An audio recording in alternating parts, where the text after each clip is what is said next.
Hello guys, welcome to current affairs for UPSC PSC IAS.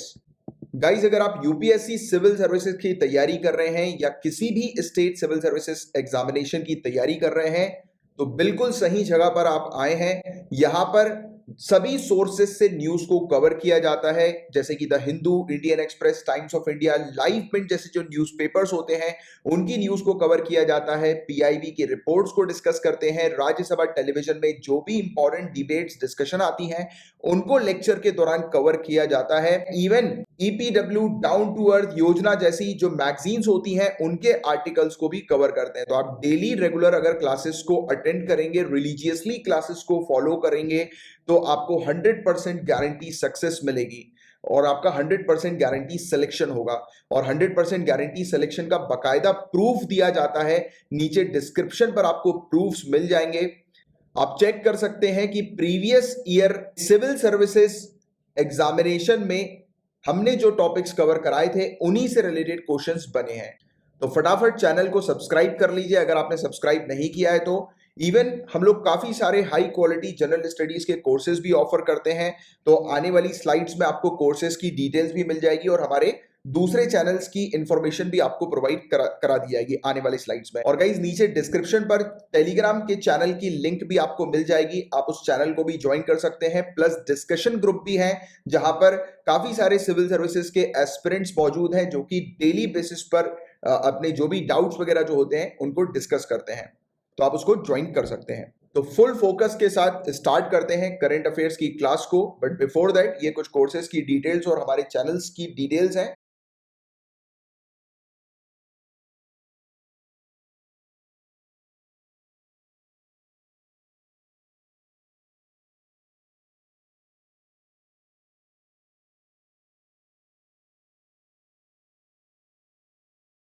So guys, उम्मीद करता हूं कि सभी लोग अच्छे होंगे, प्रोटेक्टेड होंगे। बाहर स्थिति काफी ज्यादा खराब है, बाहर जरूरत बहुत ही अधिक हो तभी बाहर निकलें, वरना बिल्कुल बाहर निकलने की जरूरत नहीं। क्योंकि मैं नहीं चाहता कि मेरे कोई भी स्टूडेंट अभी इन्फेक्टेड हो जाए कोरोना वायरस से, क्योंकि स्थिति बाहर बहुत ज्यादा खराब चल रही है।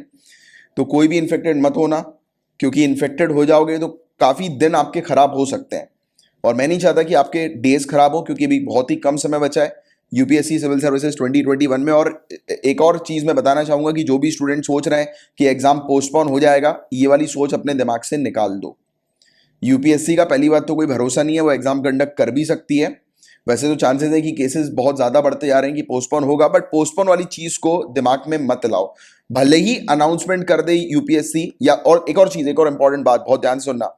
व्हाट्सएप पे कुछ भी चल रहा हो, यूट्यूब पर कुछ भी चल रहा हो, कहीं पर भी किसी भी सोशल मीडिया पर, इवन न्यूज़पेपर पर भी कुछ भी चल रहा हो यूपीएससी से रिलेटेड कि यूपीएससी पोस्टपोन होगा, किसी भी चीज पर आप लोग को ध्यान देने की जरूरत नहीं है। अनटिल एंड अनलेस यूपीएससी की ऑफिशियल वेबसाइट पर जब तक नहीं आ जाता है अनाउंसमेंट कि यूपीएससी अपने एग्जाम को पोस्टपोन कर रही है सिविल सर्विसेज को, तब तक आप किसी भी न्यूज पर भरोसा नहीं करेंगे। और सभी से मैं ये भी कहना चाहता हूं कि ना अपने फ्रेंड्स को परेशान करो, ना मुझे मैसेज करो कि सर यूपीएससी ये देखो न्यूज आई है, यूपीएससी पोस्टपोन हो रहा है क्या। ऐसे कोई किसी के में वो नहीं आने चाहिए मैसेजेस, क्योंकि आप समझदार हो, ब्यूरोक्रेसी की तैयारी कर रहे हो। जब यूपीएससी ऑफिशियली जब डिक्लेयर करेगी तो वो अपनी वेबसाइट पर डिक्लेयर करेगी, तो वही तो ऑफिशियल अनाउंसमेंट होगा ना। फालतू की व्हाट्सएप के मैसेजेस, टेलीग्राम के मैसेजेस, किसी ने कुछ बोल दिया, अनाउंसमेंट दे दिया, पोस्टपोन हो सकता है, किसी ने अपनी टिप्पणी कर दी, किसी पे कोई आपको भरोसा करने की जरूरत नहीं है। आप सिविल सर्विसेज की तैयारी कर रहे हो, अधिकारी बनने की तैयारी कर रहे हो, तो अधिकारी की सोच रखो।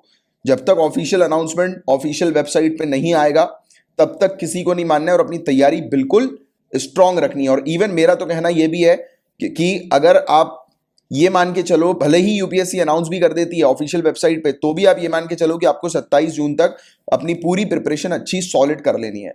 क्योंकि होता ये है, पता है, कि जब दिमाग में रहता है ना कि एग्जाम पोस्टपोन हो रहा है, तब तैयारी थोड़ी सी हल्की पड़ जाती है। तो मैं नहीं चाहता कि किसी भी मेरे स्टूडेंट की तैयारी हल्की पड़े। तैयारी बिल्कुल सॉलिड रखनी है आप लोगों को। और बाकी पोस्टपोन का ख्याल अपने दिमाग में मत लाओ, ठीक है। और प्रोटेक्टेड रहो, सेफ रहो, स्टीम लेते रहो, भले ही कोरोना वायरस के सिम्टम हो या ना हो, स्टीम सभी को लेना है दिन में 2 बार, और गार्गल करते रहना है और काढ़ा पीते रहो, ठीक है। क्योंकि आपके नाक से लेकर ये जो गला जो है ना, वो वाला पूरा अंदर का जो एरिया है, ट्रैकिया, ये आपका क्लीन रहना चाहिए, राइट। तो ये बहुत ज्यादा इंपॉर्टेंट है इस समय, और बहुत स्थिति खराब है, ध्यान रखो अपना। चलो अब लेक्चर को शुरू कर लेते हैं। तो देखिए मारिब की यहां पर बात हो रही है। इस टॉपिक में सिर्फ आपसे इसकी लोकेशन पूछी जा सकती है कि, या फिर पूछा जा सकता है कि मारिब कहां पर है। तो यमन जो कंट्री हमें देखने को मिलती है, इंडिया से आप वेस्ट की तरफ जाएंगे, अरेबियन सी आपको दिखाई देगी, फिर वहां पे आप बिल्कुल सीधे जाएंगे तो आपको यमन कंट्री दिखाई देगी। यहां पर गल्फ ऑफ एडन भी है, ठीक है, यहीं पर ही यमन कंट्री है। तो यमन में ही मारिब हम लोग को एक टेरिटरी देखने को मिलती है, मारिब। अभी ये टॉपिक न्यूज में क्यों है, तो आपको बता दें कि यमन के जो हाउती हैं, हाउती विद्रोही, हाउती रेबल्स, भारी कैजुअलिटी होने के बावजूद भी इन्होंने पूरा कंट्रोल हासिल कर लिया है। नॉर्थ वेस्ट कसार बैटलफील्ड का पूरा कंट्रोल हासिल कर लिया है। उत्तर पश्चिमी कसार युद्ध क्षेत्र पर पूर्ण नियंत्रण इन्होंने हासिल कर लिया है, राइट। और ये जो एरिया है जिस पर हाउती रेबल्स ने कब्जा किया है वो मारिब के नजदीक है, मारिब सिटी के नजदीक है। और मारिब कहां पर है? यमन में। ये चीज आपको थोड़ी सी ध्यान में रखनी है। और मारिब गवर्नरेट की ये कैपिटल सिटी हम लोग को देखने को मिलती है, मारिब। और आपको बता दें कि जो एंशिएंट टाइम पर जो साबा किंगडम हुआ करता था, या सबा भी इसको बोलते हैं, तो उसकी ये कैपिटल हुआ करती थी, मारिब, राइट। और कुछ स्कॉलर्स का, कुछ विद्वानों का ये भी मानना है कि ये एंशिएंट शीबा है बिबिकल फेम का। तो बाइबल की प्रसिद्धि का प्राचीन शीबा इसे माना जाता है, राइट, इस एरिया को। तो बस ये बेसिक से फैक्ट है, बस आपको लोकेशन थोड़ी ज्यादा ध्यान में रखना है, क्योंकि मेनली यहां पर आपसे लोकेशन से रिलेटेड चीजें पूछी जा सकती है। और एक और इंपॉर्टेंट पॉइंट, यहां पर सारावत माउंटेन हम लोग को देखने को मिलते हैं। सारावत माउंटेन, तो सारावत माउंटेन कहां पर है? तो यमन में है, ये चीज ध्यान में रखना। और मारिब और उसके आसपास के एरिया में जो ऑयल फील्ड हम लोग को देखने को मिलती है वो यहां की सरकार की आखिरी सिग्निफिकेंट पॉकेट के तौर पर हम लोग को नजर आती है। पॉकेट के तौर पर मतलब कि एक ऐसा एरिया जिससे सरकार जो है वो पैसे बनाती है, राइट। तो ये आखिरी सिग्निफिकेंट, आखिरी या अंतिम महत्वपूर्ण स्थान ये ऐसा है जो कि सरकारी फायदे का हम लोग को देखने को मिलता है। तो मारिब और उसके आसपास की ऑयल फील्ड, राइट। और बाकी पूरा का पूरा जो एरिया है वो रिबल के कंट्रोल में है, यानी कि इन विद्रोहियों के कंट्रोल में है, हाउती के कंट्रोल में हम लोग को देखने को मिलता है, राइट। तो ये एक छोटी सी इंफॉर्मेशन है बस ये वाली, इसमें 2-3 फैक्ट्स हैं लोकेशन से रिलेटेड, बस थोड़ा ध्यान में रखो। ये सारावत माउंटेन के बारे में थोड़ी सी बस आपको जानकारी होनी चाहिए इस टॉपिक के अंदर, क्योंकि इससे रिलेटेड ही बस चीजें पूछी जाएंगी, इससे बाहर का और कुछ नहीं पूछा जाएगा। और अब हम लोग डिस्कस करेंगे पेपर 2 के टॉपिक्स को। बताया जा रहा है कि यूके पहली कंट्री बन गई है जिसने सेल्फ ड्राइविंग व्हीकल्स के लिए रेगुलेशन को अनाउंस कर दिया है, घोषणा कर दी है। सेल्फ ड्राइविंग व्हीकल, अब आने वाला समय ऐसा भी हम लोग को देखने को मिलेगा कि आपको सिर्फ अपनी गाड़ी को इंस्ट्रक्शन देना है, मस्त आराम से बैठ जाना है, गाड़ी अपने आप चलेगी। जैसे कि रिमोट कंट्रोल के थ्रू गाड़ी को मैनेज किया जाता है, तो यहाँ पे रिमोट कंट्रोल भी नहीं करना, जीपीएस के थ्रू सेट कर दो, पूरा गाड़ी आपको आपकी लोकेशन तक पहुंचा देगी। बट हाँ, फिर भी उसमें थोड़ा सा एक्टिव रहना जरूरी होता है, क्योंकि टेक्नोलॉजी फेल भी हो जाती है, क्या पता हैंग हो जाए, राइट। बट ठीक है, अब आने वाले समय में एडवांस करेंगे, एकदम से फेल तो होगी नहीं है, क्योंकि रिस्की मामला है। और जब सड़कों पे ऐसी गाड़ियां उतरेंगी तो पूरा उसकी टेस्टिंग वगैरह करके उतरेंगी, क्योंकि ऐसी गाड़ी जो होती हैं वो एक तो जो अंदर बैठा है गाड़ी के लिए उसके लिए तो खतरनाक होगा ही होगा अगर वो प्रॉपर उसका सिस्टम काम नहीं करे, बल्कि दूसरा जो बाहर है तो उसको भी ठोक दे तो वो भी बेचारा मर जाए, राइट, उसकी गाड़ी ना हो तो वो उसको बहुत देखना पड़ेगा। बट ठीक है, यूके बताया जा रहा है कि पहली कंट्री बन गई है जिसने अनाउंस कर दिया रेगुलेशन कि सेल्फ ड्राइविंग व्हीकल्स का उपयोग किया जा सकता है मोटरवेज में, और स्लो स्पीड पे किया जाएगा। ये बहुत ज्यादा इंपॉर्टेंट है, क्योंकि अभी एकदम तेज रफ्तार वाली ऐसी गाड़ी आ जाएंगी और थोड़ी सी भी चूक हुई तो बड़ी दुर्घटना हो सकती है, ठीक है। तो देखो यूके ने ये वाली चीज शुरू कर दी, अब देख ऑल ओवर वर्ल्ड में भी ये वाली चीज रेस्ट ऑफ द वर्ल्ड में भी होगी और इंडिया में भी बहुत जल्दी आएगी।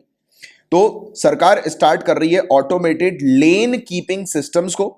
लेन कीपिंग सिस्टम, अब गाड़ी में आप देखते होंगे कि हम लोग को सड़क जो होती है तो सड़क हम लोग को देखने को मिलती है, उसमें लेन्स होते हैं, तो इसमें सेंसर लगे रहते हैं जो कि गाड़ी को उस लेन के अंडर, यानी कि उस लेन के भरोसे चलाते हैं, राइट, सेंसर्स वगैरह। और उसके आसपास कुछ आता है तो फिर वो गाड़ी स्लो हो जाती है, रुक जाती है, उसके आसपास कुछ भी आया तो उसमें पूरी जगह सेंसर लगे रहते हैं। तो इसमें सेंसर्स का उपयोग होता है, सॉफ्टवेयर का उपयोग होता है, जो कि कार को लेन पर रखते हैं। जो चीज मैंने आपको समझाई, यानी कि एक लाइन पर, जैसे एक सड़क पर अपन जाते हैं तो लाइन होती है ना, उस पर उसके अंदर गाड़ी चलानी होती है। हमारे यहाँ पर कुछ लोग ऐसे हैं जो गलत सलाह देते हैं, राइट। जैसे कि कुछ लोग बोलते हैं, जैसे कि आप ड्राइविंग स्कूल पे भी जाएंगे तो कुछ ऐसे लोग होते हैं, या फिर कभी भी आपने देखा हुआ कि कुछ अपने रिश्तेदार वगैरह भी ऐसे बोलते हैं कि गाड़ी को वो डॉटेड वाली लाइन के बीच में चलाना चाहिए। ऐसा बिल्कुल नहीं, गलत है ये, गाड़ी जो है वो डॉटेड वाली लाइन जो है वो उस तरफ आने वाले लोगों के लिए, इस तरफ जाने वाले लोगों की, तो ये दोनों लाइन के बीच में होनी चाहिए गाड़ी, तो वो करेक्ट होता है। लोग इस डॉटेड लाइन के बीचों बीच चलाते हैं, यानी कि ऊपर चलाते हैं उसके, बोलते हैं कि ये ठीक है, ऐसा नहीं है।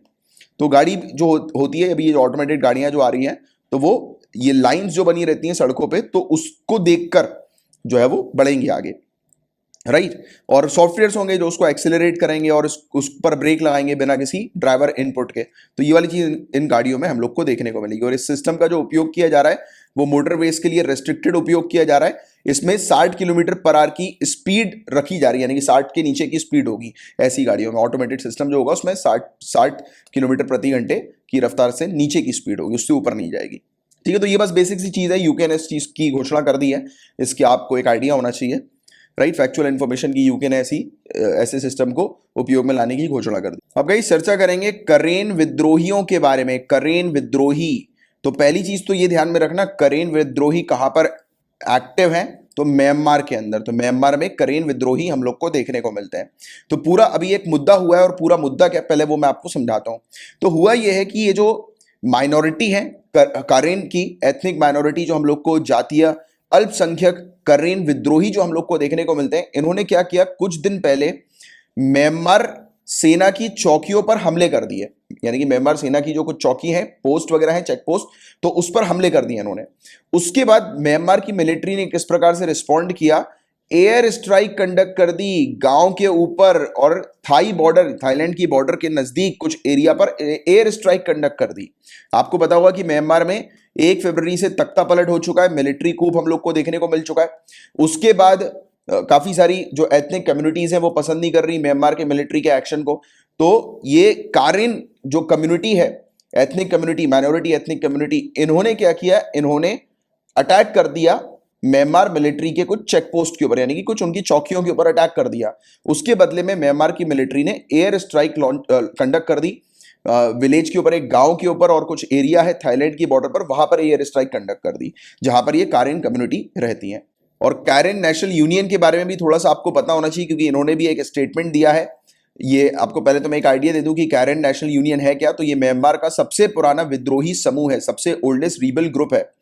इनका कहना यह है कि इनके जो फाइटर्स हैं, इन्होंने साल्वीन नदी, तो देखो क्वेश्चन यहां से भी बन सकता है कि साल्वीन नदी कहां पर है, तो म्यांमार, ध्यान में रखना। तो साल्वीन नदी के वेस्ट बैंक पर आर्मी के कुछ कैंप्स हैं, यानी कि सेना के कुछ कैंप है, उस पर इनके फाइटर्स ने कंट्रोल कर लिया है, कब्जा कर लिया है आर्मी के कैंप्स के ऊपर। और थोड़ी सी डिटेल में मैं आप लोग को इसी चीज के बारे में बताऊंगा, कारेन नेशनल यूनियन के बारे में। तो ये एक प्रमुख राजनीतिक संगठन है, डोमिनेंट पॉलिटिकल ऑर्गेनाइजेशन है, जिसमें हम लोग को एथनिक माइनॉरिटी कैरेन कम्युनिटी देखने को मिलती है, राइट। कैरेन में, या फिर इसे काइन कहते हैं, और म्यांमार स्टेट में, और जो एरिया है म्यांमार और थाईलैंड की बॉर्डर का, तो वहां पर इनके लोग जो है वो मौजूद रहते हैं, वहां पर हम लोग को ये देखने को मिलता है। इनका लक्ष्य क्या है, तो जिन राज्यों में कारेन समुदाय के लोग बहुसंख्यक हैं, यानी कि मेजॉरिटी में हम लोग को देखने को मिलते हैं, एथनिक मेजॉरिटी जहां पर उनकी है, तो उनमें आत्मनिर्णय, सेल्फ डिटर्मिनेशन का अधिकार हासिल करना है। और करेन समुदाय के लोगों की आबादी लगभग ये 1.6 मिलियन है, 16 लाख इनकी आबादी है, जो मोटे तौर पर बेल्जियम की आबादी के बराबर बताई जाती है। तो ये वाली चीज बस आप लोग को इसकी एक पता होनी चाहिए। तो ये कैरेन का कॉन्फ्लिक्ट क्या है, इनका संघर्ष क्या है, इसका इतिहास क्या है, तो उसके बारे में मैं आपको बताता हूं। तो देखो, जैसे ही बर्मा की आजादी हुई, यानी कि बर्मा, आपको पता होगा म्यांमार का ही नाम हम लोग को देखने को मिलता है, बर्मा। तो बर्मा की आजादी के बाद जो राजनीतिक प्रक्रिया हम लोग को देखने को मिली, जो पॉलिटिकल प्रोसेस हम लोग को देखने को मिली, तो उस समय इस पर्टिकुलर ग्रुप ने, इस ऑर्गेनाइजेशन ने विद्रोह करना शुरू कर दिया 1949 में। और ये विद्रोह लगभग 70 वर्षों तक जारी रहा, 70 ईयर्स तक ये विद्रोह जारी रहा। और म्यांमार के राज्य और सेना में बहुसंख्यक बामर समुदाय का वर्चस्व इसकी प्रमुख शिकायतों में से एक है। तो इसकी जो मेन जो शिकायत है, की ग्रीवियंस है, वो ये है कि जो म्यांमार के अंदर, म्यांमार यानी कि गवर्नमेंट में और म्यांमार की मिलिट्री में बामर कम्युनिटी जो है वो डोमिनेट करती है, जो कि म्यांमार के अंदर मेजॉरिटी में है, बामर कम्युनिटी।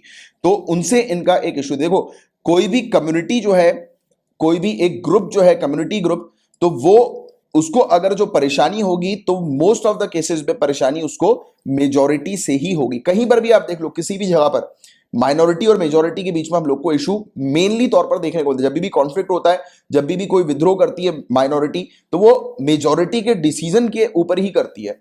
तो हुआ यही है कि म्यांमार की सरकार में भी और उसकी मिलिट्री में भी डोमिनेंस जो रखती है कम्युनिटी, वो बामर कम्युनिटी, और इस यही उनकी मेनली शिकायत है कि उनको क्यों इतना ज्यादा पोजीशन दे रखी है, क्यों पोस्ट दे रखी है, इनका रिप्रेजेंटेशन क्यों कम है। यानी कि करेन जो कम्युनिटी है उसका रिप्रेजेंटेशन म्यांमार की सरकार में और उनकी मिलिट्री में क्यों कम है। तो ये इनका एक इशू है, राइट।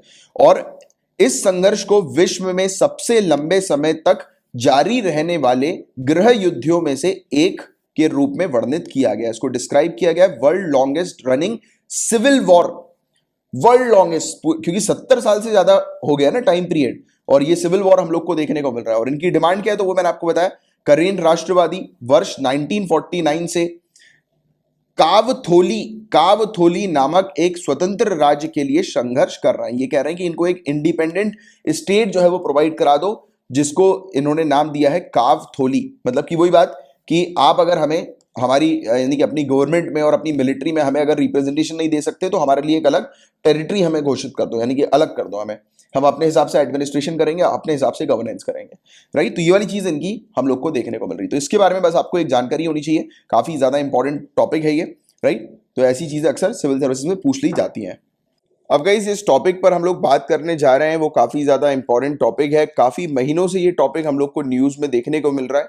यहां पर बात हो रही है पावर क्लैशेस की, जिसके बारे में पहले भी हम लोग चर्चा कर चुके हैं कि दिल्ली के अंदर हम लोग को एक पोस्ट लेफ्टिनेंट गवर्नर की देखने को मिलती है और एक चीफ मिनिस्टर की पोस्ट देखने को मिलती है। तो इन दोनों पोस्ट के बीच में पावर को लेकर क्लैश होता है कि दिल्ली के अंदर किसके डिसीजन मान्य होंगे, किनकी ज्यादा चलेगी, राइट। यानी कि दिल्ली के अंदर, यानी कि रूल्स रेगुलेशंस बनाने के लिए। तो इसको लेकर ये एक हम लोग देखने वाले हैं एक टॉपिक, ये काफी इंपॉर्टेंट टॉपिक है। इसके बारे में पहले भी हम लोग चर्चा कर चुके हैं, जब मार्च के समय पर government of national capital territory amendment act 2021 parliament ने पास किया था, तब उस समय हम लोग इस टॉपिक पर चर्चा कर चुके हैं। हमने डिस्कस किया था कि इस कानून के तहत पार्लियामेंट ने लेफ्टिनेंट गवर्नर को, जो दिल्ली के लेफ्टिनेंट गवर्नर है, उनको और ज्यादा पावरफुल बना दिया गया था। पॉइंट टू बी नोटेड, जिन स्टूडेंट ने ये वाला टॉपिक पहले कवर नहीं किया है, नोट करो पॉइंट्स कुछ, कि दिल्ली के अंदर ये जो कानून है हमें देखने को मिलता है GNCTD। तो ये जो कानून है इसके तहत लेफ्टिनेंट गवर्नर को और ज्यादा पावरफुल बना दिया गया, लेफ्टिनेंट गवर्नर को और ज्यादा पावर्स दे दी गई। अभी ये टॉपिक न्यूज में क्यों है, वो चीज अपने लिए उतनी काम की नहीं है, बट थोड़ी देर से इस चीज को मैं आपको बताऊंगा। पहले मेन चीज जो आपके लिए काम की है वो ये है, यही कानून, इस कानून के बारे में आपको थोड़ा सा समझना है कि ये जो अमेंडमेंट एक्ट जो है, जैसे पार्लियामेंट ने अभी हाल ही में पास किया और उसके थ्रू लेफ्टिनेंट गवर्नर को पावरफुल बना दिया, तो ये कानून कहता क्या है, ठीक है। तो इसकी आपको जानकारी होनी चाहिए। तो इसके मेन 3 ऑब्जेक्टिव है, ठीक है। पहला ऑब्जेक्टिव तो दिल्ली की जरूरतों को और रेलिवेंट बनाना, राइट।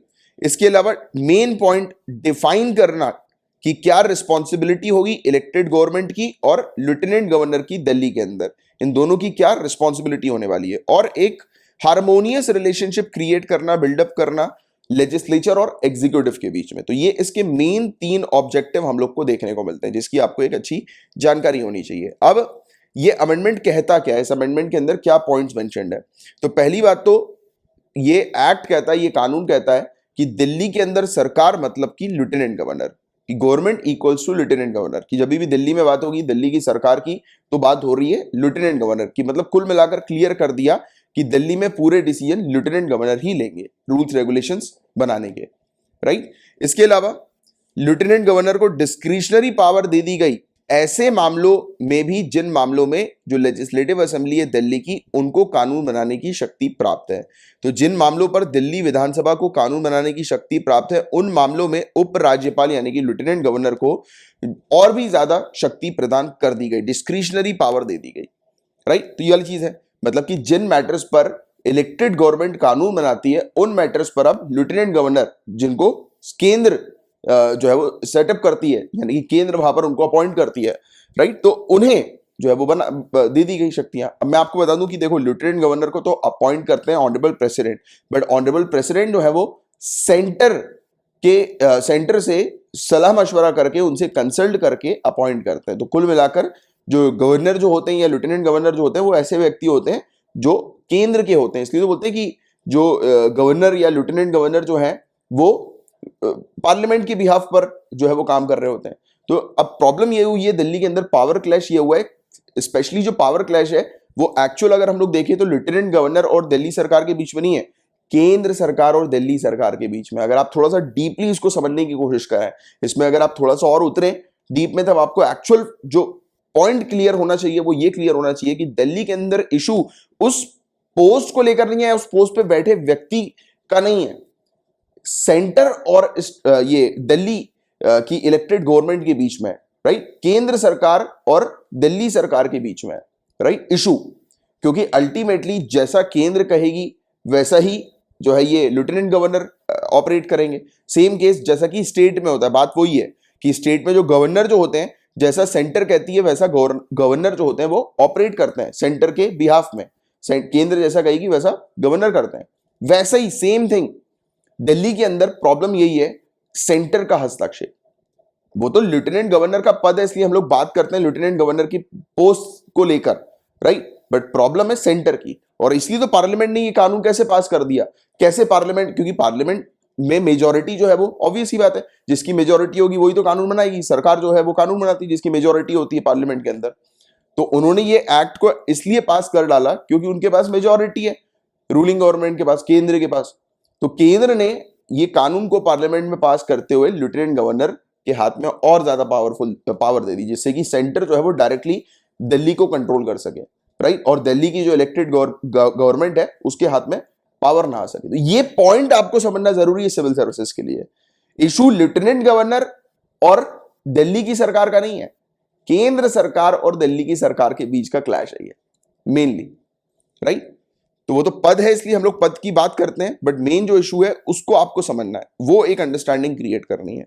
इसके तहत जो मंत्री परिषद है या दिल्ली मंत्रिमंडल यानी कि काउंसिल ऑफ मिनिस्टर्स या दिल्ली कैबिनेट, तो इनके द्वारा लिए गए किसी निर्णय को लागू करने से पहले उपराज्यपाल को अनिवार्य रूप से अपनी राय प्रदान करने के लिए अवसर देना सुनिश्चित किया गया है।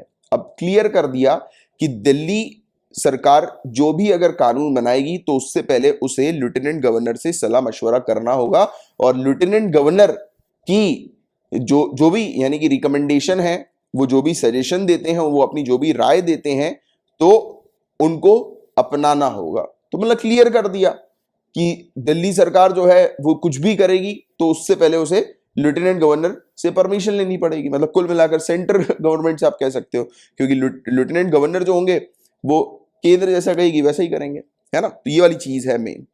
तो इससे जुड़ी क्या चिंताएं हैं, तो राजधानी नगर को प्रशासित करने के संदर्भ में इस अधिनियम के तहत मुख्यमंत्री की तुलना में उपराज्यपाल को अधिक शक्तियां प्रदान कर दी गई। तो जो इलेक्टेड गवर्नमेंट जो है यानी कि जो पब्लिक के द्वारा चुनी गई जो गवर्नमेंट है, उसकी जगह जो नॉमिनेटेड या इनडायरेक्टली अपॉइंटेड जो मतलब पर्सन जो हम लोग को देखने को मिलता है, जैसे कि लेफ्टिनेंट गवर्नर, उनके हाथ में ज्यादा पावर दे दी गई। कई लोगों का तो कहना है, यानी कि कुछ विशेषज्ञ तो हालांकि इसको कहते हैं कि ये ठीक है, ये डिसीजन इस महामारी के दौरान की महामारी से निपटने की वर्तमान चुनौती को देखते हुए ये कदम ठीक है।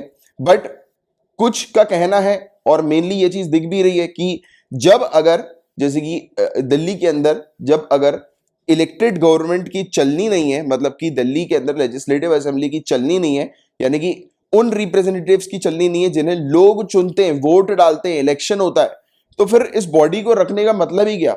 आप हटा दो इस बॉडी को, क्यों फिर ढोंग मचा रहे हो कि रिप्रेजेंटेटिव गवर्नमेंट हमारे यहां पर है, राइट, और उन्हीं की चलती, क्यों कर रहे हो ऐसा? जब डायरेक्टली एक पर्सन को यानी कि लेफ्टिनेंट गवर्नर को रखकर डायरेक्टली उससे अगर रूल करवाना है तो फिर क्यों फिर ये वाली पूरी सरकार जो है वहां पर है? तो कुछ लोग इस चीज पर भी क्वेश्चन उठाते हैं कि ये तो गलत है कि लोग जिन रिप्रेजेंटेटिव को चुन रहे हैं, राइट, यानी कि जो इलेक्शन के थ्रू लोग जिन्हें वोट डालकर चुन रहे हैं, जिन्हें चाह रहे हैं कि मतलब जो रिप्रेजेंटेटिव उन्हें रूल करें दिल्ली के अंदर, दिल्ली के लोगों को, तो उनको तो दिया ही नहीं जा रहा अपॉर्चुनिटी रूल करने का, कानून बनाने का। मेन चीज तो मतलब मेन कंट्रोल तो उनके हाथ में दे दिया गया है जिन्हें केंद्र सेटअप करती है, कि केंद्र वहां पर रखती है। आपको पता होगा गाइस कि दिल्ली के अंदर जो मैंने आपको बताया भी कि दिल्ली के अंदर जो दिल्ली या कहीं पर भी गवर्नर जो होते हैं उन्हें ऑनरेबल प्रेसिडेंट अपॉइंट करते हैं। तो ये वाली चीज तो आपको पता ही है, बट ऑनरेबल प्रेसिडेंट केंद्र से सलाह मशवरा करके अपॉइंट करते हैं, काउंसिल ऑफ मिनिस्टर के साथ कंसल्ट करके अपॉइंट करते हैं गवर्नर को, राइट। तो ये वाला भी क्लॉज आपको पता होगा कि जब भी ऑनरेबल प्रेसिडेंट जब भी गवर्नर को अपॉइंट करते हैं तो काउंसिल ऑफ मिनिस्टर के साथ सलाह मशवरा करके करते हैं, क्योंकि काउंसिल ऑफ मिनिस्टर ही जो है वो रिकमेंड करती है केंद्र को कि किस व्यक्ति को गवर्नर बनाया जाए। वैसे ही लेफ्टिनेंट गवर्नर के केस पे भी है कि अपॉइंट तो करेंगे ऑनरेबल प्रेसिडेंट, बट होते वो किसके आदमी है या फिर होते वो किसके बिहाफ में है, केंद्र के बिहाफ में।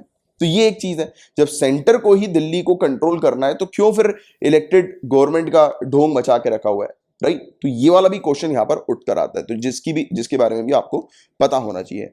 और कुछ विशेषज्ञों ने इस अधिनियम को लागू करने के समय पर सवाल उठाते हुए कहा है कि इस कानून से एक ही झटके में निर्वाचित जनप्रतिनिधियों को शक्तिहीन कर देने और एक गैर निर्वाचित केंद्र सरकार द्वारा नियुक्त किए गए व्यक्ति के मध्य टकराव का कारण बनने की संभावना है। वही चीज जो मैंने भी आपको एक्सप्लेन करी कि जो मतलब जो रिप्रेजेंटेटिव जो गवर्नमेंट है, यानी कि इलेक्टेड रिप्रेजेंटेटिव जो कैंडिडेट्स हैं, गवर्नमेंट है या जो लोग हैं जिन्हें लोगों ने चुना, राइट, और दूसरी तरफ केंद्र ने जिनको सेटअप कर दिया यानी कि लेफ्टिनेंट गवर्नर, तो इनके बीच में एक क्लैश है। तो फिर क्यों रखना इलेक्टेड गवर्नमेंट को और क्यों खर्चा करना इलेक्शन पे और इतनी सारी चीजों में जब आपको चलानी उसी व्यक्ति की है जिसको केंद्र सेटअप करती है, तो क्यों करना है दिल्ली में ऐसा। इसके अलावा गाइस दिल्ली के अंदर किस प्रकार से एडमिनिस्ट्रेशन काम करता है तो उसकी भी आपको एक प्रॉपर जानकारी होनी चाहिए फैक्ट्स को ध्यान में रखते हुए। तो देखो 1991 का समय था, इस समय आर्टिकल 239 ए को जोड़ा गया था हमारे कॉन्स्टिट्यूशन के अंदर। 69th कॉन्स्टिट्यूशन अमेंडमेंट एक्ट 1991 लाकर एक आर्टिकल जोड़ दिया गया 239 ए, राइट। और इस आर्टिकल के तहत एक विधायिका सहित केंद्र शासित प्रदेश दिल्ली का गठन किया गया था। तो जो दिल्ली जो है वो एक यूनियन टेरिटरी के तौर पर और यूटी के साथ साथ दिल्ली के अंदर एक लेजिस्लेटिव असेंबली भी शामिल कर दी गई, लाई गई, और ये चीज हुई 1991 में आर्टिकल 239 ए के तहत, राइट। तो ये चीज एक इंपॉर्टेंट है, एक फैक्चुअल डेटा, उसको आप थोड़ा सा ध्यान में रखना। और मौजूदा अधिनियम के अनुसार यानी कि इस आर्टिकल के अनुसार दिल्ली विधानसभा को लोक व्यवस्था, पुलिस और भूमि को छोड़कर सभी मामलों में कानून बनाने की शक्ति प्राप्त थी, कि दिल्ली की जो इलेक्टेड गवर्नमेंट है वो सभी मामलों में कानून बना सकती है सिवाय पब्लिक ऑर्डर, पुलिस और लैंड को छोड़कर, राइट। तो ये चीज, और ये तीन जो मैटर्स थे उस पर कानून बनाने की शक्ति लेफ्टिनेंट गवर्नर को हासिल थी। बट अब क्या कर दिया, लेफ्टिनेंट गवर्नर जो है वो इन तीन यानी कि जो मैटर्स हैं इनके अलावा भी दूसरे जो भी मैटर्स हैं जो लेजिस्लेटिव असेंबली के कंट्रोल में हमें देखने को मिलते हैं, जिस पर कानून बनाने की शक्ति लेजिस्लेटिव असेंबली को प्राप्त है, तो उन मैटर्स पर भी दिल्ली के लेफ्टिनेंट गवर्नर अब हस्तक्षेप कर सकते हैं, राइट। क्योंकि ये नया हम लोग को देखने को मिला, अमेंडमेंट हो गया, राइट। ये हमने बात करी, इसके बारे में डिस्कस किया, government of national capital territory amendment act 2021 के बारे में, जिसमें लेफ्टिनेंट गवर्नर को और ज्यादा शक्ति प्राप्त हो गई है, राइट। तो अभी हाल ही में केंद्रीय गृह मंत्रालय ने कहा है कि ये जो कानून जो हम लोग को देखने को मिलता है, राष्ट्रीय राजधानी क्षेत्र दिल्ली संशोधन अधिनियम 2021, government of national capital territory amendment act 2021, तो कहा है कि स्वास्थ्य और शिक्षा संबंधी क्षेत्र जो है, हेल्थ और एजुकेशन के जो एरियाज हैं, राइट, इस पर आवश्यक कार्रवाई करने हेतु जो इलेक्टेड गवर्नमेंट है, जो निर्वाचित सरकार जो है, इसकी संवैधानिक और कानूनी जिम्मेदारियों में किसी भी तरह का परिवर्तन नहीं करता है। मतलब कि ये जो कानून है ये दिल्ली की जो सरकार है, इलेक्टेड गवर्नमेंट जो दिल्ली की है, उसको जो शक्तियां प्राप्त है, जिसमें हेल्थ और एजुकेशन पर वो कानून बना सकती है, डिसीजन ले सकती है, तो इस पर कोई भी चेंजेस नहीं किए गए। और लिटरली कुछ चेंज नहीं किया इन्होंने, चेंज तो ऐसा कुछ नहीं किया इन्होंने, सिर्फ ये चीज अपने प्रोविजन में मेंशन कर दी कि दिल्ली की जो काउंसिल ऑफ मिनिस्टर या कैबिनेट है, तो वो जो भी डिसीजन लेगी, उस डिसीजन लेने से पहले उसे लेफ्टिनेंट गवर्नर की मंजूरी लेनी पड़ेगी या उनसे सलाह करनी पड़ेगी। मतलब बात एक ही है कि उनसे कंसल्ट करके और वो जो अपनी राय देते हैं उसको इंप्लीमेंट करते हुए फिर उन्हें रूल्स बनाना है। मतलब कुल मिलाकर दिल्ली के अंदर सरकार कुछ भी करे उससे पहले उसे लेफ्टिनेंट गवर्नर की सलाह लेनी पड़ेगी। तो अभी इशू मुद्दा यही चल रहा था कि आज के समय पर क्या दिल्ली सरकार इंडिपेंडेंटली यानी कि बिना लेफ्टिनेंट गवर्नर को कांटेक्ट किए या बिना केंद्र को कांटेक्ट किए हेल्थ और एजुकेशन के ऊपर काम नहीं कर सकती क्या? तो यूनियन होम मिनिस्ट्री ने कह दिया काम कर सकते हो, कोई चेंज थोड़ा ना किया। बट उन्होंने ये चीज नहीं बताई ना कि डायरेक्ट कांटेक्ट करने की बात करी कि मतलब जो भी इम्प्लीमेंटेशन करेगी दिल्ली सरकार या दिल्ली की इलेक्टेड गवर्नमेंट, क्योंकि अब तो दिल्ली सरकार भी लेफ्टिनेंट गवर्नर को ही कहा जाएगा, इस कानून के अंदर भी मेंशन कर दिया गया। तो देखो ये वाली चीज भी आपसे प्रीलिम्स से पूछी जा सकती है कि दिल्ली के अंदर नए बेसिकली अमेंडमेंट एक्ट के तहत अभी जो हाल ही में पास हुआ, उसके तहत गवर्नमेंट जो है वो किसे माना जाता है, इलेक्टेड गवर्नमेंट को या गवर्नर को या दोनों को, ऐसा अगर कुछ आ जाए तो गवर्नर आपको मार्क करना है, लेफ्टिनेंट गवर्नर, ठीक है, क्योंकि इसके अंदर बकायदा मैंने आपको पढ़ाया भी है, इस प्रोविजन के अंदर यही चीज मेंशन है कि गवर्नमेंट यानी कि लेफ्टिनेंट गवर्नर दिल्ली की गवर्नमेंट जो है वो लेफ्टिनेंट गवर्नर होंगे, ठीक है। तो ये चीज है गाइस, इसकी आपको एक अच्छी जानकारी होनी चाहिए। ये था पूरा ओवर टॉपिक, होपफुली आपको पूरी चीज क्रिस्टल क्लियर हो गई होगी जो मेन इंपॉर्टेंट पॉइंट्स है।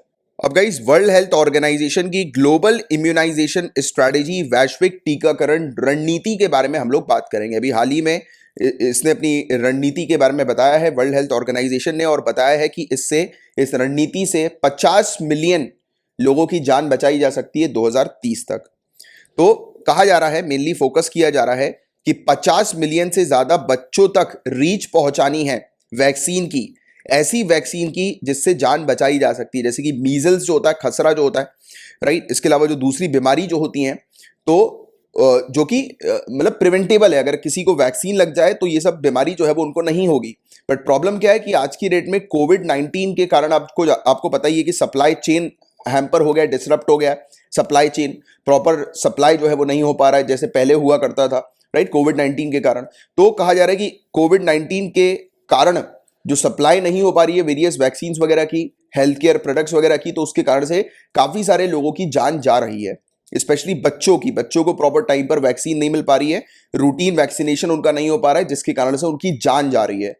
तो फोकस किया जा रहा है कि सभी देश को मिलकर जो है वो इस चीज को रेगुलर रखना है, रूटीन बेसिस पर जो वैक्सीन जो है वो लगवाते रहना है, राइट, यानी कि उसकी जो प्रक्रिया है, प्रोसेस जो है वो कंटिन्यू रखना है अपने अपने देशों में। तो इस पर मेनली फोकस किया गया, और ये इनिशिएटिव WHO, यूनिसेफ और वैक्सीन अलायंस गावी का हम लोग को देखने को मिल रहा है।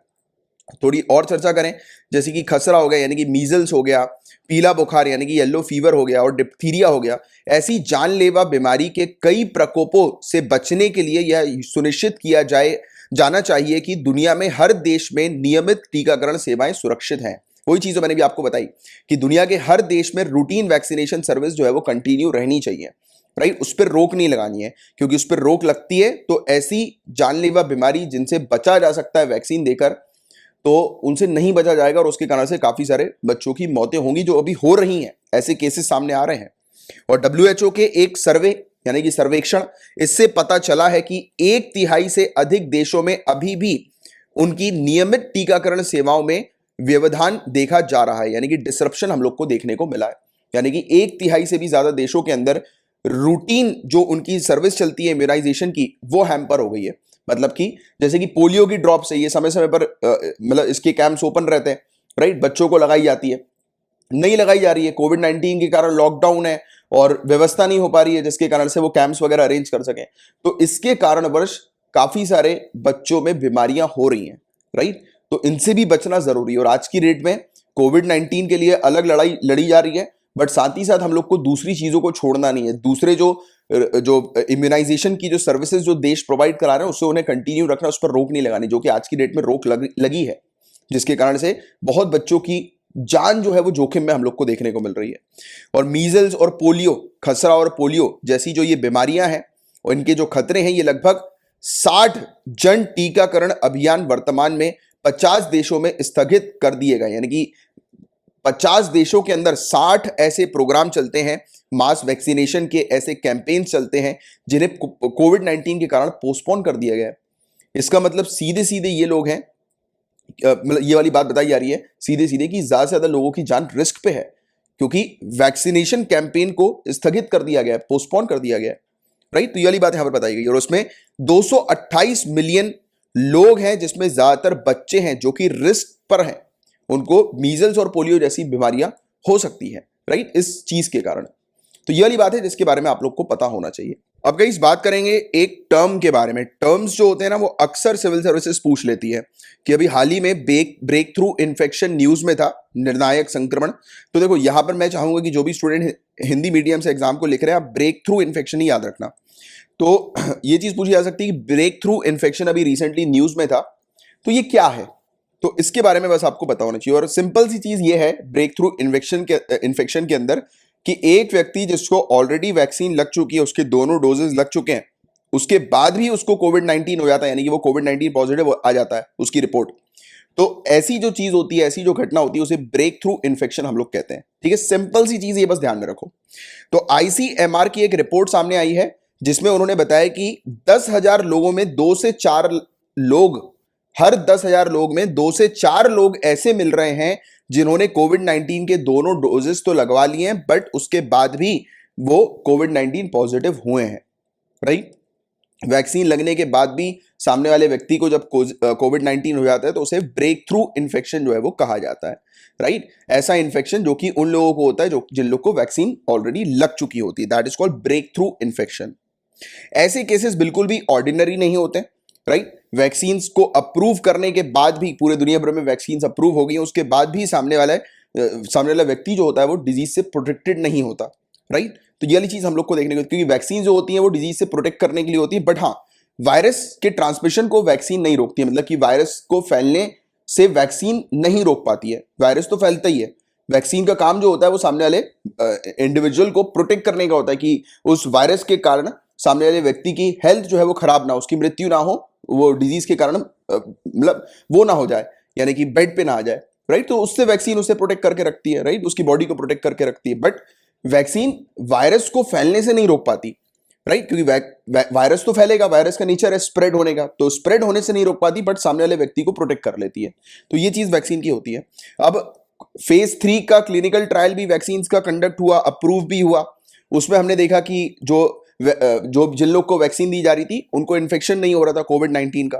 राइट, और इसके अलावा एस्ट्राजेनेका का जब ट्रायल जब आया तब 5,807 लोगों को वैक्सीन दी गई, जिनमें से 30 लोग ऐसे, या फिर आप 0.5% केसेस ऐसे देखने को मिले जिसमें सिम्टमेटिक हुए, यानी कि लोगों में कोविड-19 के सिम्टम आए और बाद में जाकर वो पॉजिटिव हो गए। सेकेंड शॉट लगने के बाद भी 14 दिन के बाद भी वो टेस्ट पॉजिटिव हो गए। राइट, यानी कि उनको कोविड-19 हो गया। तो एस्ट्राजेनेका, वैसे आपको बता दें, कुछ समय पहले मैंने आपको इसके बारे में भी बताया था कि एस्ट्राजेनेका वैक्सीन को लेकर भी काफी सवाल उठ रहे हैं, क्वेश्चन उठ रहे हैं कि वो प्रॉपर तरीके से प्रोटेक्ट नहीं कर पा रही है लोगों को कोरोना वायरस से।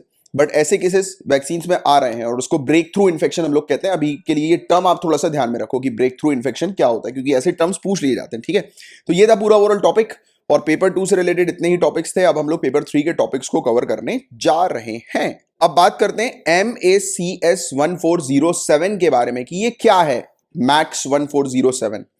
तो आपको बता दें कि इंडियन साइंटिस्ट ने डेवलप करी है एक नई वैरायटी सोयाबीन की ऐसी वैरायटी डेवलप करी है जो कि हाई यील्डिंग है, मतलब कि ज्यादा प्रोडक्शन करेगी ये सोयाबीन का, और दूसरा पेस्ट रेजिस्टेंट है, यानी कि इस पर कीड़े नहीं लगेंगे। राइट, इसका कल्टीवेशन जो है वो किया जा सकता है आसाम में, वेस्ट बंगाल में, झारखंड, छत्तीसगढ़ और नॉर्थ ईस्टर्न स्टेट्स में ये कल्टीवेट होगी। और नई वैरायटी जो डेवलप करी है साइंटिस्ट ने, इसका नाम रखा है max, MACS, Agarkar research institute Pune, इनके द्वारा जो है वो ये डेवलप किया गया है। राइट, और वैरायटी जो है वो डेवलप की गई है क्रॉस ब्रीडिंग टेक्निक का उपयोग करते हुए, जो कि आमतौर पर होती है ये वाली टेक्निक। राइट, जेनेटिक इंजीनियरिंग में क्रॉस ब्रीडिंग टेक्निक की जाती है और जिसके थ्रू एक नई वैरायटी को प्रोड्यूस किया जाता है। तो वो यही वाली चीज है कि क्रॉस ब्रीडिंग के थ्रू इन्होंने नई वैरायटी जो है वो सोयाबीन की प्रोड्यूस कर दी है। और इसकी जो स्टेम है, इसका जो तना है वो मोटा हम लोग को देखने को मिल रहा है, मोटा है। हायर पॉड इंसर्शन 7 सेंटीमीटर का है ग्राउंड से, जमीन से ऊपर 7 सेंटीमीटर फली आएगी इसमें, यानी कि जो फली जो इसकी आएगी, यानी कि जब क्रॉप जो उगता है तो उसमें जो फली जो आती है, राइट, तो वो जमीन से 7 सेंटीमीटर ऊपर इसकी फली आएगी। राइट, और ये बताया जा रहा है कि फली बिखरने का प्रतिरोध होता है इसके अंदर, यानी कि रेजिस्टेंस है पॉट शैटरिंग का, मतलब कि जो फली जो होती है वो ग्राउंड पे बिखर जाती है, ऐसा इसमें नहीं होगा। राइट, जो कि इसे मैकेनिकल हार्वेस्टिंग के लिए सूटेबल बनाती है, यानी कि जो मैकेनिकल हार्वेस्टिंग होती है ना, मशीन्स वगैरह के थ्रू जो हार्वेस्टिंग की जाती है, तो उसके लिए ये सूटेबल बन जाती है, क्योंकि उसमें बिखरती नहीं है इसकी फली वगैरह। राइट, एकदम से, या फिर किसी चीज से टच होने के बाद भी इसकी फली एकदम से टूट के बिखर नहीं जाएगी। तो ये वाली चीज भी, ये वाली खासियत भी इसमें हम लोग को देखने को मिल रही है।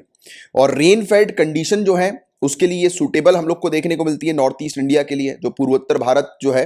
उसकी वर्षा आधारित परिस्थितियां जो है, क्योंकि वहां पर वर्षा बहुत ज्यादा होती है, तो उस कंडीशन के लिए भी ये सूटेबल है, ये वाली फली। तो देखो गाइस, एग्रीकल्चर से रिलेटेड पिछले साल क्वेश्चन बहुत ज्यादा पूछे गए थे सिविल सर्विसेज के अंदर, तो आपको इसके बारे में थोड़ा सा पता होना चाहिए कि इस प्रकार के जब कोई टॉपिक आए, कि अगर कोई नई वैरायटी की बात हो रही है किसी क्रॉप की, तो उसको आपको थोड़ा सा अच्छे से ध्यान में रखना है, ठीक है। तो ये वाला टॉपिक था पूरा, जिसकी आपको एक अच्छी जानकारी होनी चाहिए। अब दुनिया का सबसे पुराना पानी, इसकी हम लोग बात करेंगे, दुनिया के सबसे पुराने पानी की। तो बताया जा रहा है कि कनाडा में दुनिया का सबसे पुराना पानी मिला है, और इससे जीवन की शुरुआत पर कुछ प्रकाश पड़ेगा, मतलब कि इससे पता लगेगा इस पानी को स्टडी करके कि जीवन की शुरुआत कैसे हुई है, क्योंकि पानी से ही हुई है ना जीवन की शुरुआत, आपने पढ़ा होगा, राइट। और 2019 में, वर्ष 2019 में टोरंटो विश्वविद्यालय की एक भू विज्ञानी और पृथ्वी विज्ञान professor doctor Barbara Sherwood Lawler, जो यूनिवर्सिटी ऑफ टोरंटो की है, जियोलॉजिस्ट और अर्थ साइंस की प्रोफेसर ये हम लोग को देखने को मिलती हैं। इनको दुनिया के सबसे पुराने पानी की खोज करने के लिए $1 मिलियन का Gerhard Herzberg Canada gold medal for science and engineering का शीर्ष विज्ञान पुरस्कार प्रदान किया गया था। तो इनको, ये जो प्रोफेसर हैं, इनको टॉप साइंस प्राइज मिला है, Gerhard Herzberg Canada gold medal इनको मिला है साइंस एंड इंजीनियरिंग के लिए, और वर्थ $1 मिलियन, $1 मिलियन का इनको अवार्ड मिला है, क्योंकि इन्होंने दुनिया के सबसे पुराने पानी को डिस्कवर किया। तो किसने दुनिया के सबसे पुराने पानी को डिस्कवर किया? Doctor Barbara Sherwood Lawler. तो इनका नाम आप थोड़ा सा ध्यान में रखना, 2019 में इन्होंने ये चीज डिस्कवर करी थी, राइट। और इसके अलावा पानी कहां पर मिला, तो अब देखो क्वेश्चन आपसे ये भी पूछा जा सकता है कि किड क्रीक माइन कहां पर है, कौन सी किड क्रीक माइन कहां पर है, ऐसा क्वेश्चन पूछा जाएगा। आपको कनाडा ध्यान में रखना है, क्योंकि कनाडा में ये मिला है। इसकी जो डेप्थ है, इसकी जो गहराई है, वो 2.4 किलोमीटर की हम लोग को देखने को मिल रही है। पानी जो है वो काफी ज्यादा सलाइन है, खारा है, बहुत ज्यादा अत्यधिक खारा है ये, राइट। और समुद्र के पानी की तुलना में 10 गुना ज्यादा ये पानी नमकीन है, सी वाटर की तुलना में 10 टाइम ज्यादा सॉल्टियर ये पानी बताया जा रहा है। तो ये फैक्ट्स आपको थोड़े से ध्यान में रखना है, राइट, क्योंकि दुनिया का सबसे पुराने पानी की बात हो रही है, तो ऑटोमेटिकली एक बड़ी खोज है ये, राइट, क्योंकि इससे पता लगेगा कि लाइफ की शुरुआत कैसे हुई, तो बहुत बड़ी खोज है ये, तो इसकी अच्छी जानकारी होना चाहिए, ठीक है। क्योंकि ऐसी चीजें उठती है ना, क्योंकि ये ऑटोमेटिकली अपने आप लॉजिकल बात है कि यार दुनिया के सबसे पुराने पानी की बात हो रही है, जो कि बहुत सारी स्टडीज को अनडिस्कवर कर देगा, राइट, जिसकी डिस्कवरी करवा देगा, राइट। तो ये वाली बात है। अब हम लोग बात करेंगे तियानहे मॉड्यूल के बारे में। आपको बताऊंगा, मैंने तियानहे के बारे में पहले भी आपको पढ़ाया हुआ है, तो इस मॉड्यूल की यहां पर बात हो रही है। पहला मॉड्यूल है चाइना के प्लैन्ड स्पेस स्टेशन का।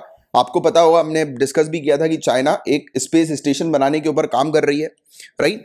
कोर मॉड्यूल है ये, करेंटली सबसे बड़ा स्पेसक्राफ्ट चाइना के द्वारा डेवलप किया जा रहा है, जिसे लो अर्थ ऑर्बिट पर लॉन्च किया जाएगा लॉन्ग मार्च 5B रॉकेट से। और पहला स्टेप ये चाइना का हम लोग को देखने को मिल रहा है, जिस पर चाइना अपना खुद का स्टेशन बना रही है, स्पेस स्टेशन। जैसे कि इंटरनेशनल स्पेस स्टेशन है ना, वैसे ही चाइना अपना खुद का पर्सनल स्पेस स्टेशन क्रिएट कर रही है।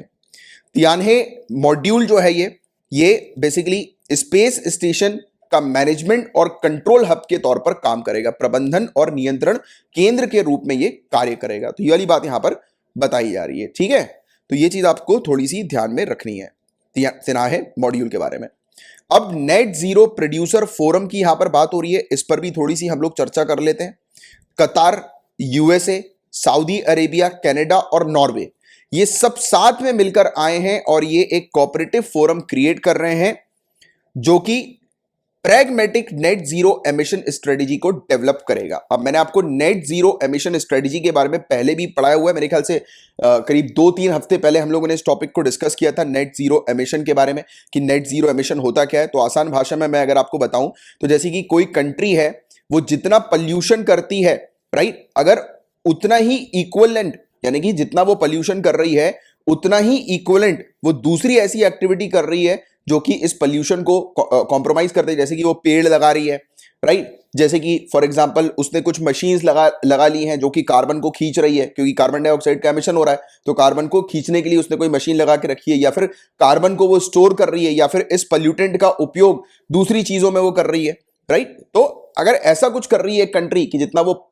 एमिशन कर रही है, जितना वो पोल्यूशन कर रही है, उसके इक्वलेंट ही वो कुछ ऐसी एक्टिविटी कर रही है जो कि उस पोल्यूशन से होने वाले नुकसान को इक्वल कर दे, राइट, तब उस चीज को नेट जीरो एमिशन हम लोग कहते हैं। नेट जीरो एमिशन का मतलब ये नहीं कि सामने वाली कंट्री किसी प्रकार का पोल्यूशन नहीं करेगी। अब देखो पोल्यूशन तो होगा क्योंकि इंडस्ट्रीज वगैरह हैं, राइट, तो पोल्यूशन तो होना है ही, कि अब एकदम से उसको पूरी तरह से खत्म नहीं किया जा सकता, बट उसके इक्विवेलेंट अगर कुछ काम किया जा रहा है, राइट, जितना पोल्यूशन किया उसके इक्विवेलेंट ही अगर कुछ काम कर दिया, जैसे कि उस कंट्री के अंदर इलेक्ट्रिक व्हीकल्स को बढ़ा दिया, राइट, और अलग अलग तरीके के प्लान्स बना दिए, तो उसने क्या किया, इक्विवेलेंट कर दिया कि जितना उसने नुकसान किया है उसकी उसने भरपाई कर दी, तो उसको नेट जीरो एमिशन कहते हैं। तो नेट जीरो एमिशन की स्ट्रेटजी बनाने के लिए कतर, यूएसए, सऊदी अरेबिया और कनाडा और नॉर्वे, तो ये कंट्रीज के नाम ध्यान में रखना कि ये सब साथ में आए हैं और ये एक फोरम बना रहे हैं। ये कंट्री पूरे दुनिया भर का 40%, पूरे दुनिया भर का ऑयल और गैस प्रोडक्शन के लिए रिस्पॉन्सिबल है। पूरे दुनिया भर में तेल और गैस का जो प्रोडक्शन होता है वो इन कंट्रीज से ही हम लोग को देखने को मिलता है। पूरे दुनिया भर का 40% प्रोडक्शन तेल और गैस का।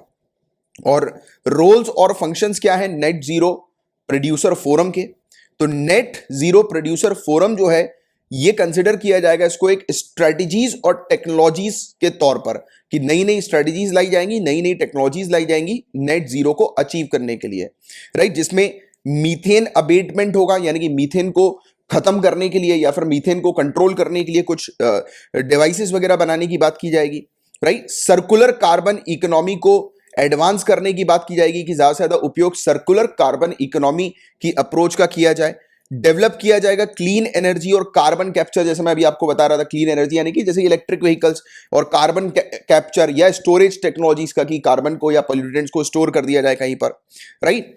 और हाइड्रोकार्बन से होने वाले जो रेवेन्यूज हैं उनके ऊपर फोकस किया जाएगा। दूसरे तौर तरीके होंगे जिसमें एक कंट्री अपनी नेशनल सर्कमस्टेंसेस के अकॉर्डिंग, यानी कि उसकी कंट्री की जो परिस्थिति है उसके अकॉर्डिंग वो नई नई तकनीक जो है वो बनाए, नई नई स्ट्रेटजी जो है वो क्रिएट करे। तो इस पर मेनली ये फोरम काम करेगा। और नेट जीरो क्या होता है तो उसके बारे में मैंने आपको ऑलरेडी समझा ही दिया है, एक्सप्लेन कर दिया, बट फिर भी थ्योरी आपको पता होनी चाहिए क्योंकि लिखना आपको मेंस है, तो आपको वर्ड सेंटेंस के बारे में अच्छे से पता होना चाहिए। तो नेट जीरो जिसे रेफर किया जाता है कार्बन न्यूट्रलिटी के तौर पर, कार्बन न्यूट्रलिटी की कार्बन को न्यूट्रल कर दिया, इक्विवेलेंट कर दिया।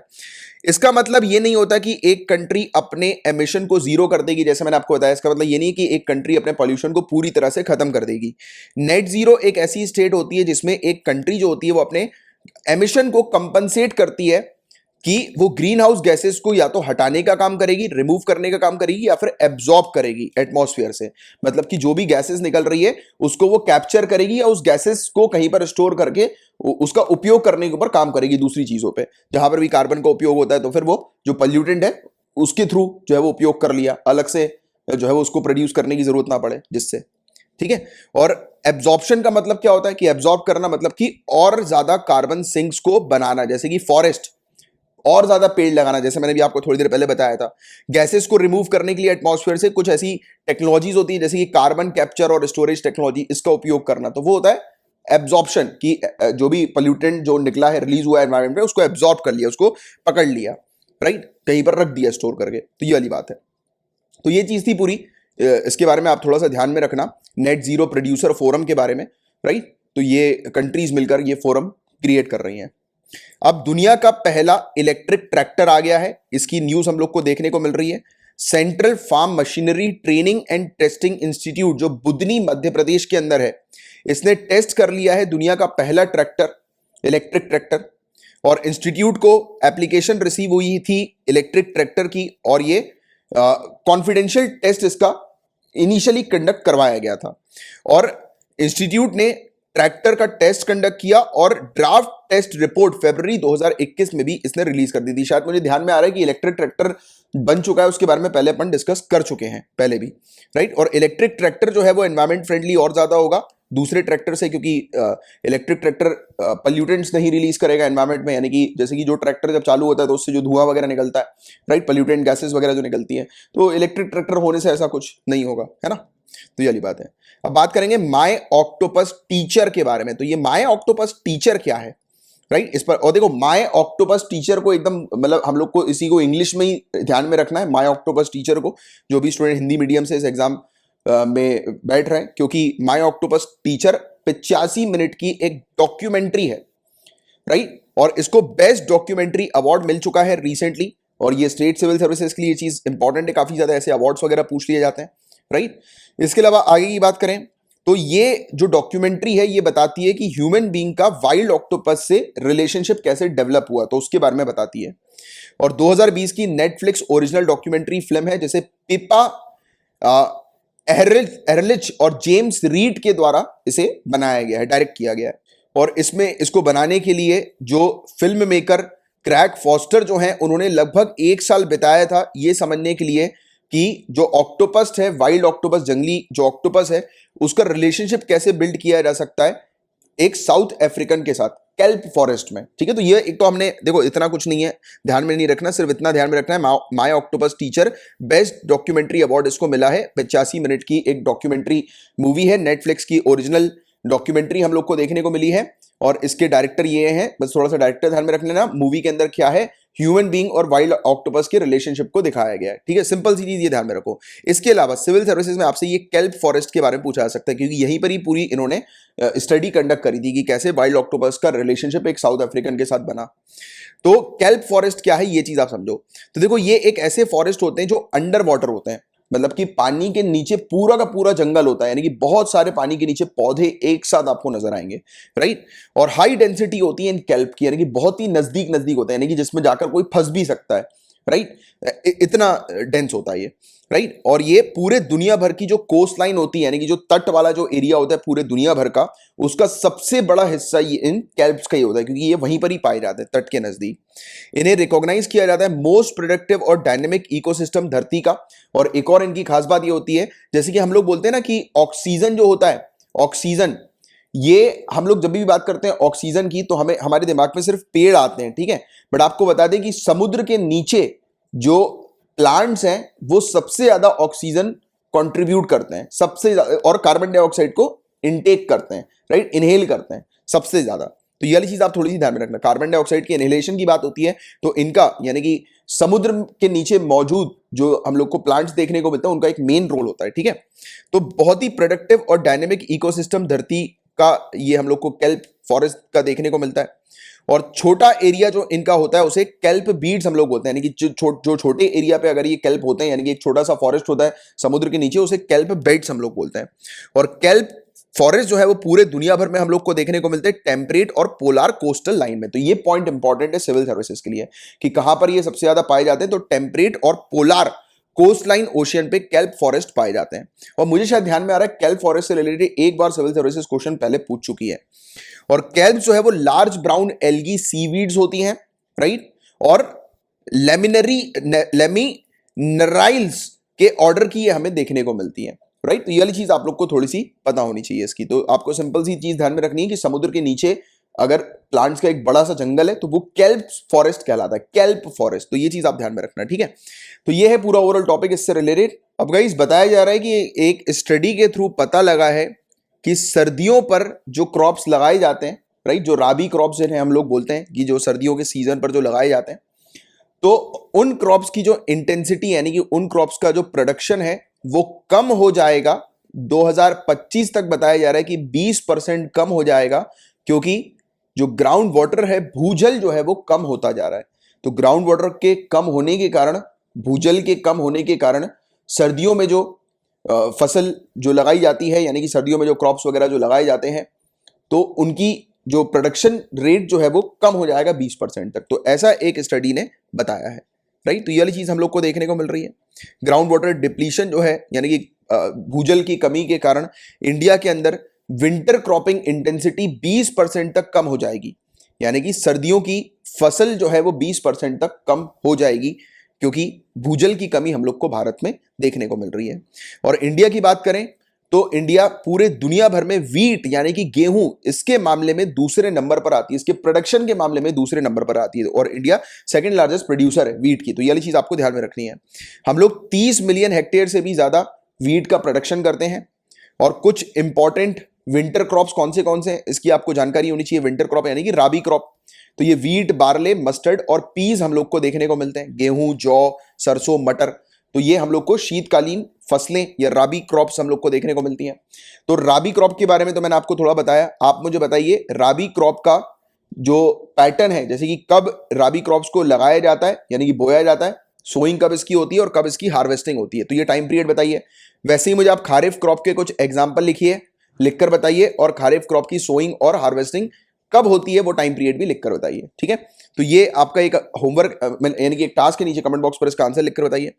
और देखो बताया जा रहा है कि सीवियर, अगर इंडिया के अंदर बहुत ज्यादा ग्राउंड वाटर की कमी होती है, मतलब कि बहुत ज्यादा भूजल की कमी होती है इंडिया के अंदर, तो बताया जा रहा है कि आने वाले समय में जो विंटर सीजन पर जो क्रॉप्स जो हम लोग को देखने को मिलते हैं, विंटर सीजन वाले सर्दियों के जो फसलें जो होती हैं उनमें 20% तक की गिरावट आएगी 2025 तक।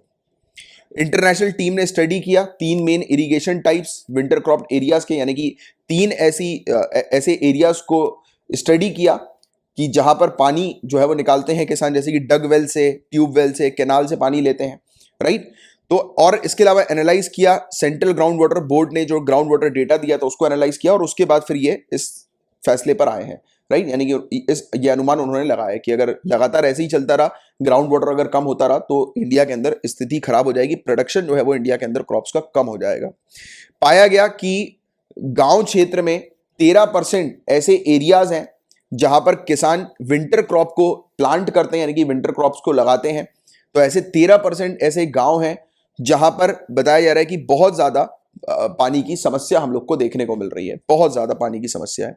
और बताया जा रहा है कि फ्यूचर में अगर प्रॉपर तरीके से इस चीज पर ध्यान नहीं दिया और भूजल एकदम से डाउन हो गया, यानी कि ग्राउंड वाटर जो है वो एकदम से रिड्यूस हो गया बहुत ज्यादा, तो 68% क्रॉप एरिया खत्म हो जाएंगे, यानी कि 68% एरिया जहां पर हम लोग प्रोडक्शन करते हैं गेहूं का, वो पूरी तरह से खत्म हो जाएगा, राइट। वो जमीन पूरी बंजर हो जाएगी, खराब हो जाएगी, खत्म हो जाएगी 68% एरिया। तो ये चीज यहां पर बताई जा रही है, और बताया जा रहा है कि इसके कारण नॉर्थ वेस्ट और सेंट्रल इंडिया पर एक भारी भार जो है वो पड़ने वाला है, और आने वाले समय में फूड इनसिक्योरिटी हो जाएगी, राइट। तो उससे बचने के लिए अभी से जो है वो ग्राउंड वाटर को मेंटेन करने के लिए कुछ कदम उठाने की आवश्यकता है, ऐसा मेंस में लिखेंगे। और इसी के साथ अपना लेक्चर फिनिश होता है। और आप लोगों के लिए guys UPSC test series available है, इंग्लिश हिंदी दोनों में टेस्ट सीरीज अवेलेबल है। टोटल 25 टेस्ट हैं इस टेस्ट सीरीज के अंदर, 15 सब्जेक्ट वाइज टेस्ट हैं। सीरियस स्टूडेंट्स जो है वो डेफिनेटली इस टेस्ट को लीजिएगा, ये टेस्ट आपके लिए बहुत इंपॉर्टेंट है। 15 subject wise test, 10 full length test, हर एक टेस्ट का डिटेल सोल्यूशन, और खास बात यह कि आपको डेली टास्क दिया जाता है, राइट। जिन टास्क को आपको करना रहता है, अचीव करना रहता है, टास्क के अकॉर्डिंग आपको टास्क दिए जाते हैं, उन टास्क के अकॉर्डिंग अगर आप अपनी तैयारी रखेंगे, मतलब कि वो टास्क को फिनिश करते चलेंगे, तो सिलेबस आपका पूरा का पूरा फिनिश हो जाएगा यूपीएससी सिविल सर्विसेज 2021 से पहले। और बाकी अगर आपका सीसेट कमजोर है तो डेफिनेटली इस सीसेट की क्लास आप ज्वाइन करें, आपके पूरे कॉन्सेप्ट्स, पूरे डाउट क्लियर हो जाएंगे। अगर आपका हिस्ट्री कमजोर है तो इस क्लास को आप ज्वाइन करें, और पूरी एक्सपर्ट्स फैकल्टी हैं, राइट, जिन्होंने ऑलरेडी सिलेक्शन कराया हुआ। और अगर आपका सोशियोलॉजी का ऑप्शनल है तो इंग्लिश हिंदी दोनों में ये करवाया जा रहा है, बिना कुछ सोचे आप डेफिनेटली इसको ज्वाइन करें, क्योंकि जिन फैकल्टी को मैंने यहां पर रखा है वो फैकल्टी ने ऑलरेडी अपने साथ पर्सनली बिठाकर रैंक 5 श्रुति देशमुख जी जो मैडम है, तो उनको इन्होंने करवाया सोशियोलॉजी, और बिल्कुल जीरो से करवाया। तो अगर आपकी सोशियोलॉजी की बिल्कुल भी तैयारी नहीं है, या फिर अगर आप सोच भी रहे हैं सोशियोलॉजी ऑप्शनल को ऑप्ट करने पे, तो आपके पास सुनहरा मौका है, आप डेफिनेटली ये फैसिलिटी ज्वाइन करिए। और जो इसकी जो फीस है, ऐसी फीस आपको कहीं और नहीं मिलेगी, दैट इज गारंटीड। और ये जो क्वालिटी मैं देता हूं वो आपको कहीं और नहीं मिलेगी। तो अगर आप सीरियस हैं, वाकई में तैयारी कर रहे हैं, इस एग्जाम को क्रैक करना चाहते हैं, तो डेफिनेटली ज्वाइन करिए, फायदेमंद होगी वाली चीज, मैं पर्सनली रिकमेंड करता हूं। और बाकी करंट अफेयर्स का पीडीएफ पेड पैकेज अगर आपको चाहिए तो मात्र 100 रुपीज पर मंथ की फीस में डेली जो आप लेक्चर्स देखते हैं उनकी आपको पीडीएफ मिलती है, आपको हैंडआउट नोट्स मिलते हैं, आपको वीकली कंपाइलेशन मिलता है, पीडीएफ का रिवीजन के लिए आपको मंथली मैगजीन मिलती है, राइट। इतना सब कुछ मात्र 100 रुपीज पर मंथ की फीस में। और एक ऑफर भी है, ऑफर आप ले सकते हैं। इसके अलावा करंट अफेयर्स की जो अगर आपको प्रैक्टिस करने के लिए क्वेश्चन चाहिए मंथली, यानी कि मंथली जो करंट अफेयर्स जो आते हैं तो उसके प्रैक्टिस करने के लिए आपको क्वेश्चन चाहिए प्रीलिम्स के, तो वो वाली फैसिलिटी भी अवेलेबल है, वो भी आप हासिल कर सकते हैं, ठीक है। तो ये सब चीजें आपको बतानी थी। और इसी के साथ और अगर कोई समस्या आती है पेड पैकेज को ज्वाइन करने में, लेने में, या कुछ और चीज पूछनी है पेड पैकेज से रिलेटेड, तो 9713282838 ये मेरा नंबर है, इस नंबर को अपने मोबाइल में सेव कर लो। इस नंबर पर व्हाट्सएप के थ्रू, टेलीग्राम के थ्रू या एसएमएस के थ्रू आप मुझे कांटेक्ट कर सकते हैं। मेरा रिप्लाई आपके पास विद इन 24 आवर्स आ जाएगा। ठीक है, तो चलिए पढ़ाई करते रहिए, अच्छे से तैयारी अपनी कंटिन्यू रखिए। अब हम लोग मिलेंगे नेक्स्ट लेक्चर में, तब तक के लिए bye bye, take care, have a great day ahead, Tata.